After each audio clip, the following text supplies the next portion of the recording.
जय श्री कृष्णा, राधे राधे। आप सभी को श्री कृष्ण जन्माष्टमी की हार्दिक शुभकामनाएं। आज हम सुनेंगे जन्माष्टमी की एक सुंदर कथा। जब जब धरती पर पाप और अधर्म हद से ज़्यादा बढ़ गया तब भगवान ने धरती पर अवतार लिया।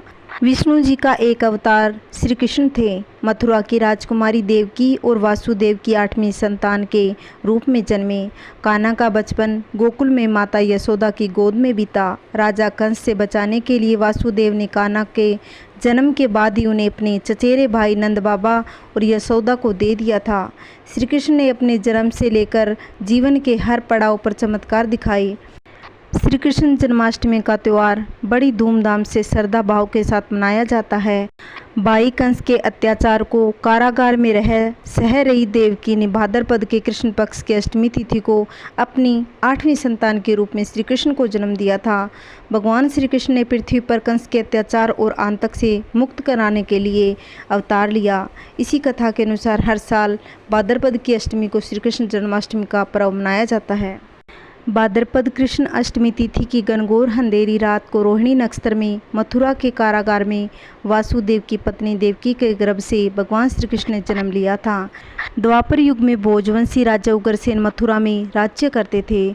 उसके आत्याई पुत्र कंस ने उसे गद्दी से उतार दिया और स्वयं मथुरा का राजा बन बैठा। कंस की एक बहन देवकी थी जिसका विवाह वसुदेव नामक यदुवंशी सरदार से हुआ था। एक समय कंस अपनी बहन देवकी को उसकी ससुराल पहुंचाने जा रहा था। रास्ते में आकाशवाणी हुई, हे कंस, जिस देवकी को तुम बड़े प्रेम से ले जा रहा है उसी में तेरा काल बसता है। इसी के गर्भ से उत्पन्न 8वां बालक तेरा वध करेगा। यह सुनकर कंस वसुदेव को मारने के लिए उद्यत हुआ। तभी देवकी ने उसके विनयपूर्वक कहा, मेरे गर्भ से जो संतान होगी उसे मैं तुम्हारे सामने ला दूंगी। बहनोई को मारने से क्या लाभ है। कंस ने देवकी की बात मान ली और मथुरा वापस चला गया। उसने वसुदेव और देवकी को कारागृह में डाल दिया, परंतु उसने अपने पिता समेत देवकी और वासुदेव को कारागार में डाल दिया। इसी बीच नारद मुनि ने कंस से भेंट की, उसे और विचलित कर दिया कि क्या पता कौन सी संतान उसके विनाश का कारण बन जाए। यह सुनते ही कंस ने यह तय किया कि वह देवकी और वासुदेव की सभी संतानों को मार डालेगा। वसुदेव देवकी के एक एक करके 7 बच्चे हुए। 7 को जन्म लेते ही कंस ने मार डाला। अब 8वां बच्चा होने वाला था। कारागार में उन पर कड़े पहरे बैठा दिए गए। उसी समय नंद की पत्नी यशोदा को भी बच्चा होने वाला था। उन्होंने वसुदेव देवकी के दुखी जीवन को देख 8वें बच्चे की रक्षा का उपाय रचा। जिस समय वसुदेव देवकी को पुत्र पैदा हुआ उसी समय संयोग से यशोदा के गर्भ से एक कन्या का जन्म हुआ, जो और कुछ नहीं सिर्फ माया थी। जिस कोठरी में देवकी वसुदेव कैद थे उसमें अचानक प्रकाश हुआ। उनके सामने शंख चक्र गदा पद्म धारण किए चतुर्भुज भगवान प्रकट हुए। दोनों भगवान के चरणों में गिर पड़े। तब भगवान ने उनसे कहा, अब मैं पुनः नवजात शिशु का रूप धारण कर लेता हूँ। गोकुल मंडप के मुखिया नंद और उसकी पत्नी यशोदा भी उसके कष्ट से बहुत दुखी थे। देवकी और वासुदेव के साथ में पुत्र को वासुदेव की दूसरी पत्नी रोहिणी के गर्भ में स्थान अंतरित किया। यह भी भगवान विष्णु की माया थी। रोहिणी नंद और यशोदा के साथ ही वृंदावन में रहती थी। उस बच्चे को बाद में बलराम के नाम से जाना गया। बलराम को शेषनाग का अवतार माना जाता है। उधर वृंदावन में यशोदा भी गर्भ से थी। तो मुझे इसी समय अपने मित्र नंद जी के घर वृंदावन में भेजाओ। उनके यहाँ जो कन्या जन्मी है उसे लाकर कंस के हवाले कर दो। इस समय वातावरण अनुकूल नहीं है, फिर भी तुम चिंता न करो। जागते हुए पहरेदार सो जाएंगे, कारागृह के फाटक अपने आप खुल जाएंगे, यमुना तुमको पार जाने का मार्ग दे देगी। उसी समय वसुदेव नवजात शिशु रूप श्री कृष्ण को सूप में रखकर कारागृह से निकल पड़े। अतः यमुना को पार कर नंद जी के घर पहुँचे। वासुदेव ने वैसा ही किया जैसा भगवान विष्णु ने करने को कहा था। जैसे ही देवकी ने नन्हे कृष्ण को जन्म दिया, वासुदेव उन्हें एक टोकरी में रखकर वृंदावन के लिए निकल पड़े। वह दिन अलौकिक था। सारे कारागार के पहरेदार सो रहे थे। यमुना नदी में बहकर तूफान था। जो ही वासुदेव यमुना को पार करने लगे, नदी ने उन्हें रास्ता दे दिया। उस तूफान और बारिश के बीच नन्हे कृष्ण की रक्षा के लिए शेषनाग भी वहां पहुंच गए। वह दृश्य अत्यंत अद्भुत था। भगवान स्वयं पृथ्वी पर आए थे दुष्ट के दमन के लिए। वहां उन्होंने नवजात शिशु को यशोदा के साथ सुला दिया। कन्या को लेकर मथुरा आए। कारागृह के फाटक पूर्ववत बंद हो गए। अब कंस को सूचना मिली कि वसुदेव देवकी को बच्चा पैदा हो गया। उसने बंदी गृह में जाकर देवकी के हाथ से नवजात कन्या को छीनकर पृथ्वी पर पटक देना चाहा, परंतु वह कन्या आकाश में उड़ गई। वहाँ से कहा, अरे मूर्ख, मुझे मारने का क्या होगा? तुझे मारने वाला तो वृंदावन में जा पहुँचा। वह जल्दी ही तुझे तेरे पापों का दंड देगा। तेरा अंत अब समीप है। यह सुन कंस को बहुत गुस्सा आया और उसने वृंदावन के सभी नवजात बच्चों को मारने के लिए कई दैत्य भेजे। वृंदावन भी उसी अत्याचारों से अछूता न रहा। कृष्ण के वध के लिए कंस ने पूतना राक्षसनी को भेजा। पूतना ने एक सुंदर स्त्री का रूप धारण कर लिया। वह कृष्ण को गोद में लेकर घर से थोड़ी दूर निकल आई। जैसे ही उसने नन्हे कृष्ण को स्तनपान कराया, वह दर्द से कहराने लगी, बचाओ बचाओ चीखने लगी। जब तक गांव वाले वहां पहुंचे, पूतना का वध हो चुका था। नन्हे कृष्ण की उस लीला को कोई भी नहीं समझ पाया। उन्हें सब एक नन्हे बालक के स्वरूप में ही देखते थे। लोगों को यह कभी नहीं लगा कि वह नन्हा सा बालक एक राक्षसी का संहार भी कर सकता है। आइए सुनते हैं भगवान श्री कृष्ण की माखन चोरी की लीला। भगवान श्री कृष्ण जब चलने लगे तो पहली बार घर से बाहर निकले। बर्ज के बाहर भगवान की मित्र मंडली बन गई। सारी मित्र मंडली मिलकर हर दिन माखन चोरी करनी जाती। चोरी मंडली के अध्यक्ष स्वयं माखन चोर श्री कृष्ण थे। सब एक जगह इकट्ठा होकर योजना बनाते कि किस गोपी के घर माखन की चोरी करनी है। आज चिकशोले वाली गोपी की बारी थी। भगवान ने गोपी के घर के पास सारे मित्रों को छिपा दिया। स्वयं उसके घर पहुंच गए।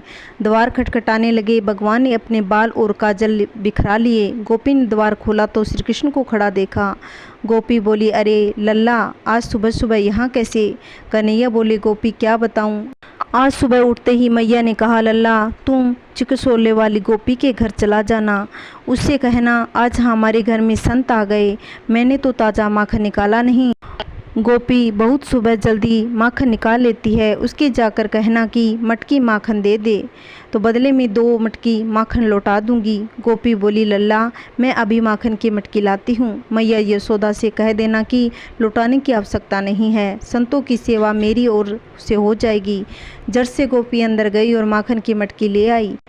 वह बोली, लल्ला ये माखन लो और मिश्री भी ले जाओ। श्री कृष्ण माखन लेकर बाहर गए और गोपी ने द्वार बंद कर लिया। श्री कृष्ण ने झट से अपने सारे सखाओं को पुकारा, श्री सुदामा, मंगल, सुबल, जल्दी आओ। सब झट से बाहर आ गए। भगवान बोले, जिसके यहाँ चोरी की हो उसके द्वार पर बैठकर खाने में और ही आनंद आता है। झट से सभी गोपी के द्वार के बाहर बैठ गए। भगवान ने सबकी पतल पर माखन और मिश्री रख दी।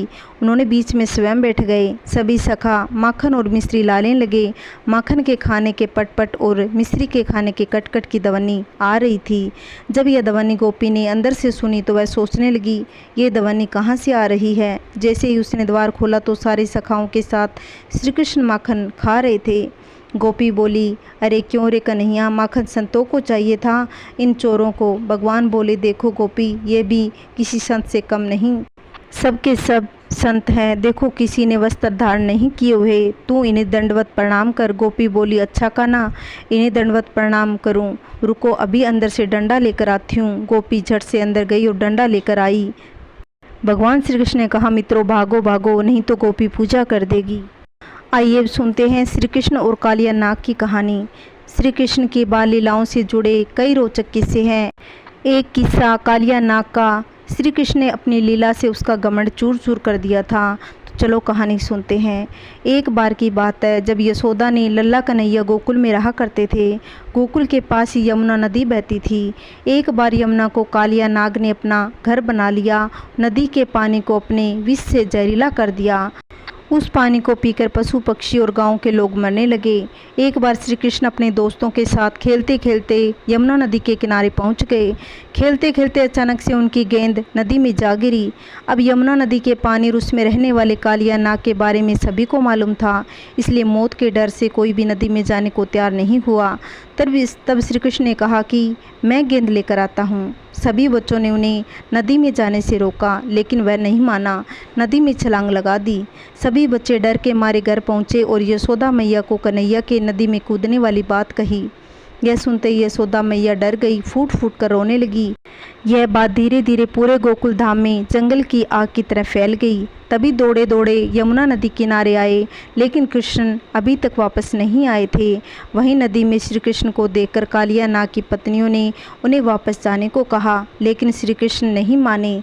तभी कालिया नाग जाग गया। श्री कृष्ण ने कालिया नाग को यमुना नदी छोड़ने का आदेश दिया, लेकिन कालिया नाग ने मना कर दिया। कृष्ण को मारने के इरादे से उन पर हमला कर दिया। कृष्ण और कालिया नाग की जोरदार लड़ाई होने लगी। कुछ समय के बाद कालिया नाग हार गया और कृष्ण उनके फन पर नाचने लगे। कालिया नाग थकने के बाद कृष्ण ने अपने प्राण बचाने के लिए प्रार्थना करने लगा।